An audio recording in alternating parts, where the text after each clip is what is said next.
वो पगडंडी के आखिर तक पहुंच गया और उसका दिल खुशी से भर गया। उसके दोस्तों ने उसे दाद दी और कहा, देखो, हमने कहा था ना, तुम में ताकत थी। अब रमी ने सीखा कि हिम्मत और यकीन खुद में एक बड़ी ताकत रखते हैं। वो जान गया कि कभी भी किसी को अपने आप पर शक करने की जरूरत नहीं है और दोस्ती का जो जज्बा है वो हमेशा हमेशा रहेगा है वो हमेशा हमें आगे बढ़ने की ताकत देता है। इस दिन के बाद रमी ने कभी नहीं सोचा कि वो कमजोर है, क्योंकि उसने अपनी सलाहियतों को पहचान लिया था। रमी और उसके दोस्त अब हमेशा एक दूसरे की मदद करते हैं। जब भी किसी को मुश्किलात पेश आती, वो एक दूसरे को हौसला देते हैं और सिखाते हैं कि दोस्त और हिम्मत की ताकत से बड़ी कोई चीज नहीं है।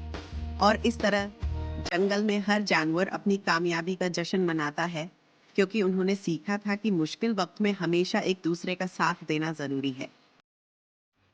प्यारे बच्चों, पूरी वीडियो देखने के लिए हमारे चैनल पर आएं।